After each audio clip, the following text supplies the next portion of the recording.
Good evening to all students. तो देखिए students, हमने पहले भी एपी के कुछ क्वेश्चन करे हैं। उसमें हमें क्या गिवन था कि आपको ये एपी की श्रेणी गिवन थी, उसमें उसने बोल दिया था कि आपको पांचवा पद निकालना है, छठा पद निकालना है। बट ऐसा यहाँ पर कुछ भी नहीं है, आप लोग देख भी रहे होंगे। ये बेस्ड है किस पर? योग प्राप्त करने के लिए। इसमें कुछ नई चीज ऐड हो गई है, जिसने उसने क्या दे दिया, हमें इस बार योग दे दिया।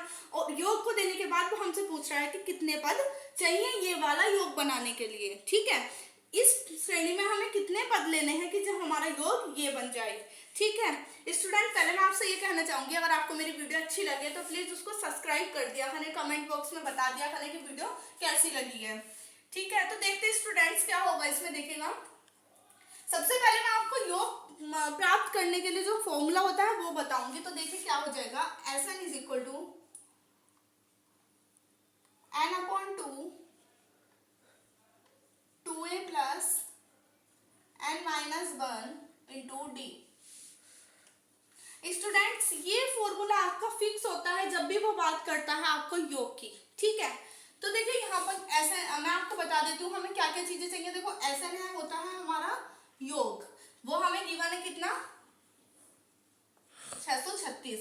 ठीक है, उसके बाद हम बात करें डी की, तो डी हमारा होता है डिफरेंस, यानी कि a2 माइनस a1। तो देखिएगा ये हमारा a1 हो गया, a2 हो गया, a3 हो गया। आप अपनी मर्जी से यहाँ पर x1 x2 भी ले सकते हो, जो आपका मन करे वो ले लीजिएगा। ये an, क्योंकि हमें नहीं पता वो कितने पद जा रहे हैं वहां पर।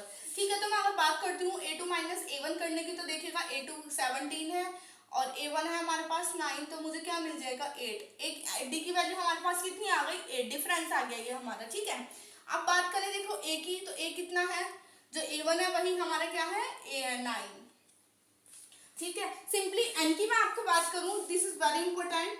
तो देखिएगा बात आई है एन की। अभी मैं आपको बता चुकी हूँ मैंने यहाँ पर एन क्यों लिया है, क्योंकि मुझे नहीं पता कितने पद हैं।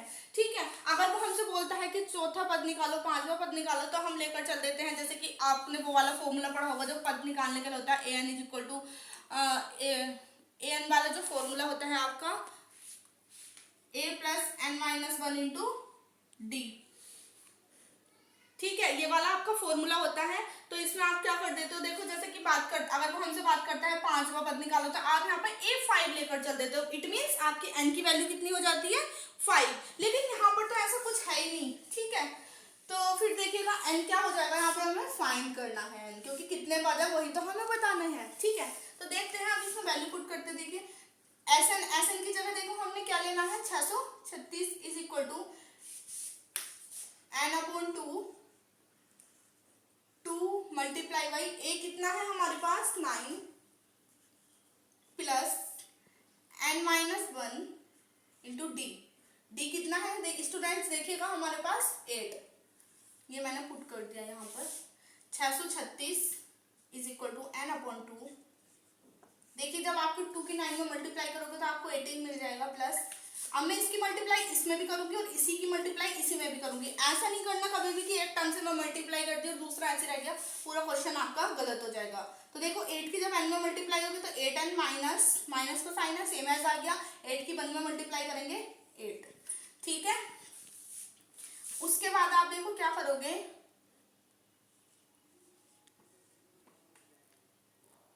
Is equal to n/2। तो देखिए स्टूडेंट्स, अब ये हमारा n वाला टर्म्स है, ये भी हमारा सिंपल टर्म है, ये भी सिंपल टर्म्स है। अब हम इस वाले के साथ तो हम कुछ कर ही नहीं सकते, क्योंकि इसके साथ है ना, इसके साथ भी नहीं है, इसके साथ भी नहीं है। ठीक है, तो इसमें से इसको क्या कर देंगे, सबट्रैक्ट, क्योंकि यहाँ पर साइन किसका है, सबट्रैक्ट का। 18 माइनस 8 करोगे 10 मिल जाएगा प्लस 8n, यही तो मिलेगा ना।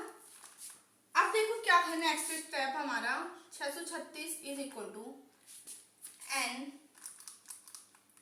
स्टूडेंट्स आप एक चीज ध्यान से देखिएगा, इस n को भी हटाई दे रही हूं मैं यहाँ पर, इसके डायरेक्ट अंदर मल्टीप्लाई कर दे रहे हैं हम लोग ना। तो देखो क्या हो जाएगा, इसके बाद क्या होगा, n की 10 में मल्टीप्लाई होगी तो क्या बनेगा 10n, ये वाला अंदर मल्टीप्लाई होगी तो अपॉन 2 प्लस, अब मैं इस वाले n की इसमें करूंगी तो एक n तो पहले से ही है यहाँ पर, दूसरा जाएगा तो स्क्वायर हो जाएगा, अपॉन 2 सेम एज आ जाएगा। अब आप देखिएगा 636 इज इक्वल टू ये है हमारे पास। तो स्टूडेंट यहाँ पर ध्यान से देखिएगा, 2 1 जा 2, 2 5 जा 10, 2 1 जा 2, 2 4 जा क्या बच गया ये 5n, ये तो बचा 5n और क्या बच गया 4n स्क्वायर प्लस में प्लस के 4n स्क्वायर। अब आपको ये जानते हो आप कि हमें इसको एक इक्वेशन की फॉर्म बनानी है, तो देखिए क्या बन जाएगी 4n स्क्वायर प्लस 5n। देखो यहाँ पर जब कोई साइन नहीं है तो प्लस का साइन है, ठीक है। अब मैं पहले मैं इसको पलट के लिख देती हूँ जिससे आप लोग कंफ्यूज ना हो। देखिए 4n square plus 5n is equal, sorry equal के जब इसे आप दूसरी साइड लेकर आओगे तो यहाँ ये पॉजिटिव है ये निगेटिव हो जाएगा, ठीक है। तो माइनस के 636 इज इक्वल टू 0। अब अगर आप चाहो तो इसे नोट डाउन कर सकते हो क्योंकि अब ये इरेज करना पड़ेगा, अभी क्वेश्चन बड़ा है। फ्रेंड्स आपकी फाइनल इक्वेशन ये बनी है। अब इसको कैसे हम फैक्टर करेंगे तो देखिएगा, अभी मैंने आपको पिछली वीडियो में जो बताया था उसमें यहाँ पर क्या था, छोटा नंबर था, यहाँ भी छोटा नंबर था, इजीली आपने 2 नंबर ढूंढ लिए थे, ठीक, और हमने इसको सॉल्व कर दिया था। अब एग्जाम में बैठकर आप ये तो है नहीं कि 2 कोई नंबर ऐसे ढूंढोगे जिसकी मल्टीप्लाई करके 636 मिल जाए आपको, ठीक है, और माइनस करके आपको 5 मिल जाए। तो उसके लिए मैं आपको ट्रिक बता रही हूँ कि आपको कैसे वो 2 नंबर ढूंढने होंगे जो आपकी डायरेक्टली पता चल जाए कि हमें लेना क्या है यहाँ पर। तो देखिएगा जो हमारा ये वाला टर्म्स है और जो ये वाला टर्म्स है, ठीक है, आप सबसे पहले एक साइड रफली वर्क करोगे और क्या कर दोगे, जो 636 है अपॉन डिवाइड दे दोगे जो आपका कोफिशिएंट होगा स्टार्टिंग में स्क्वायर वाले टर्म्स का, ठीक है। तो डिवाइड आपने दे दिया यहाँ पर, तो देखिए क्या बन जाएगा 4 1 जा 4 और 4 1 जा 4, कितने बच जाएंगे 2 और 4 5 जा 20 और फिर 3 बचेंगे तो 4 9 जा 36, ठीक है, ये बन गया आपका। अब देखिएगा आप क्या करोगे, एलसीएम ले लोगे, जो भी चीज आपको मिलेगी किसके बाद, डिवाइड देने के बाद, उसी से आपको 2 नंबर मिलेंगे यहाँ पर।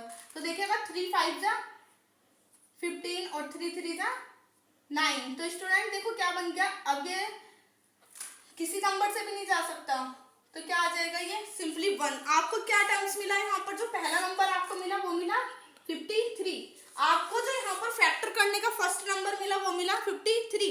अब उसके बाद आपको क्या दूसरा नंबर तो आपको इजीली मिलेगा नहीं, तो देखो क्या करेंगे आप, जो आपको यहाँ पर नंबर होगा और जो आपका यहाँ वाला साइन होगा, अगर यहाँ होगा पॉजिटिव तो उसमें आप जोड़ दोगे, बट यहाँ पर क्या है निगेटिव, तो आप क्या कर दोगे ये नंबर यहाँ पर माइनस कर दोगे।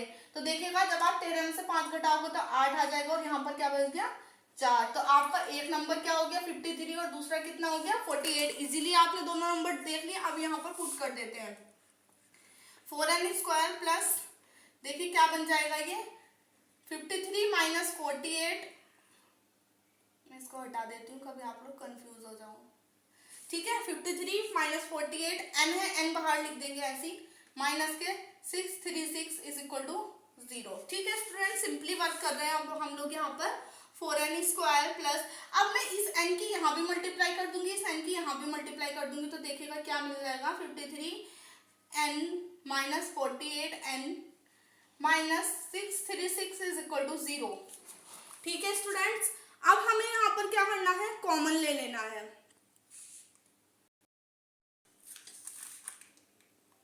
तो देखिए स्टूडेंट्स कॉमन लेंगे हम लोग यहाँ पर, तो क्या ले लेंगे ओनली n कॉमन, हम उस हिसाब से ले लेते हैं जिससे कि हमारे दोनों टर्म्स एक से बन जाए। और देखिए यहाँ पर हमें बड़े डिजिट दिखाई दे रहे हैं इसलिए यहाँ पर हम सिंपली n ले लेंगे, तो अंदर क्या बच जाएगा 4n प्लस 53 बिकॉज n हमारा बाहर आ गया, माइनस, अब पहले मैं कॉमन लेने से पहले यहाँ पर ये वाला टर्म्स बना दूंगी 4n प्लस 53।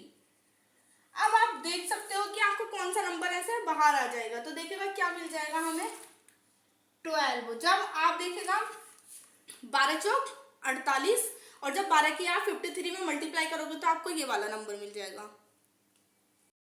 हमारा ये भी कॉमन है, ये भी कॉमन है, सिंपली एक बार लिख लेंगे तो क्या मिल जाएगा 4n प्लस 53, एक कॉलम हमारा ये बन गया, दूसरा हमारा क्या बन जाएगा n माइनस 12 इक्वल टू 0, ठीक है। एक बार हम इस वाले टर्म से निकाल देंगे value 4n plus 53 is equal to 0, तो 4n क्या मिल जाएगा आपको, 4n इज इक्वल टू आपको मिल जाएगा माइनस के 53 और n इज इक्वल टू आपका हो जाएगा माइनस के 53 अपॉन 4, ठीक है।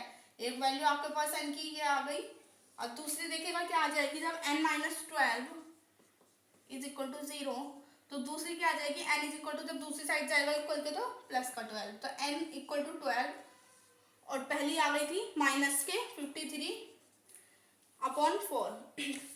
तो देखिए स्टूडेंट, मैंने आपको इजीली बता दिया कि जब योग के साथ आपको श्रेणी की वन होगी तो आपको ये वाला फॉर्मूला यूज करना होगा, फिर उसके साथ प्रोसेस करनी होगी, आपको जो भी वैल्यू आएंगी आपको फिर यहाँ पर पुट कर देनी है।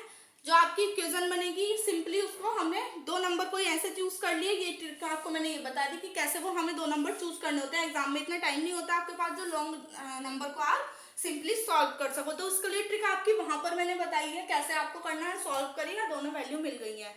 ठीक है स्टूडेंट, तो अगर आपको मेरा करने का तरीका अच्छा लगा तो प्लीज कमेंट बॉक्स में जरूर बताएं कि आपको मेरा करने का तरीका कैसा अच्छा लगा या नहीं लगा, जो भी हो, और चैनल को सब्सक्राइब करना ना भूलें। Thank you friends.